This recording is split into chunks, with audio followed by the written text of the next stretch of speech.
बहुत समय पहले अब्राहम नाम के एक व्यक्ति को परमेश्वर ने बुलाया और वादा किया कि वह उसके वंश को आशीष देगा और एक महान राष्ट्र बनाएगा। अब्राहम का बेटा इसहाक हुआ और इसहाक से याकूब उत्पन्न हुआ। याकूब एक ऐसा व्यक्ति था जिसे परमेश्वर ने चुना और आशीष दी। यह कहानी याकूब के परिवार से शुरू होकर इज़राइल नामक एक महान राष्ट्र तक जाती है। याकूब का जीवन आसान नहीं था। वह अपने भाई एसाव से बचने के लिए घर छोड़कर भागा और बहुत वर्षों तक अपने मामा लाबान के यहाँ रहा। वहीं उसे 2 पत्नियां मिली, लेया और राहेल, और उसके 12 पुत्र हुए। एक दिन जब याकूब अपने परिवार के साथ कन्नान लौट रहा था, उसने एक रहस्यमय व्यक्ति से रात भर कुश्ती की। वह व्यक्ति कोई साधारण मानव नहीं बल्कि परमेश्वर का दूत था। उस कुश्ती के अंत में उस दिव्य व्यक्ति ने याकूब से कहा, तेरा नाम अब याकूब नहीं रहेगा परंतु इज़राइल रहेगा, क्योंकि तूने परमेश्वर और मनुष्यों से युद्ध किया और जीत पाया। उत्पत्ति 30:28। यह वह क्षण था जब याकूब न केवल नाम से बल्कि आत्मिक रूप से भी बदल गया। उसका नया नाम इज़राइल उसके और उसके वंशजों की पहचान बन गया।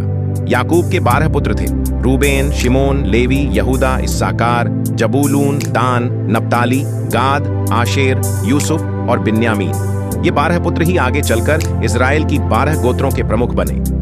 उनके नाम पर उन गोत्रों की पहचान बनी। याकूब के घर का हर सदस्य अब इज़राइली कहलाया।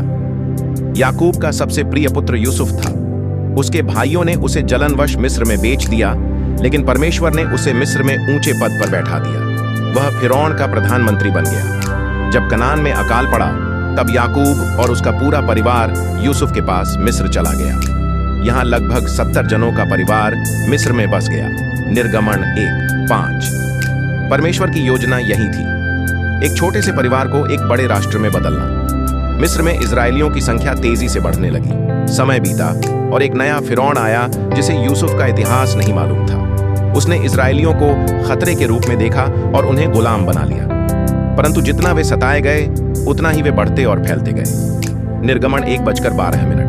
यद्यपि वे दास बन गए थे, परंतु परमेश्वर ने उन्हें नहीं छोड़ा।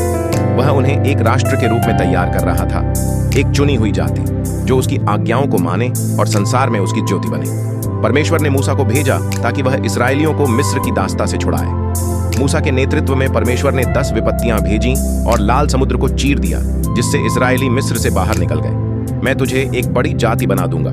निर्गमन 19:5-6। सिनाई पर्वत पर परमेश्वर ने इज़राइलियों को अपनी व्यवस्था 10 आज्ञाएं दी और उन्हें एक विशेष राष्ट्र घोषित किया। परमेश्वर की चुनी हुई प्रजा। आध्यात्मिक शिक्षा।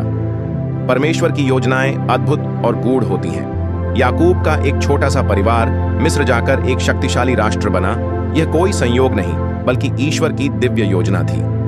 नाम का महत्व है। याकूब से इज़राइल बनना एक पहचान का परिवर्तन था। जैसे कि हमारे जीवन में भी जब हम प्रभु को अपनाते हैं तो हमें एक नई पहचान मिलती है। दुख और संघर्ष के बीच में भी परमेश्वर कार्य करता है। गुलामी की स्थिति में भी इज़राइली बढ़ते गए क्योंकि परमेश्वर उनके साथ था। परमेश्वर अपनी प्रजा को कभी नहीं छोड़ता। मिस्र की दास्ता से लेकर जंगल की यात्रा तक हर कदम पर उसने उन्हें संभाला। निष्कर्ष, याकूब का परिवार धीरे धीरे इज़राइल राष्ट्र बन गया, एक ऐसा राष्ट्र जो आज भी परमेश्वर के वचनों को लेकर खड़ा है। यह कहानी हमें सिखाती है कि यदि हम परमेश्वर में विश्वास रखें तो वह हमारे छोटे से जीवन को भी महान उद्देश्य में बदल सकता है।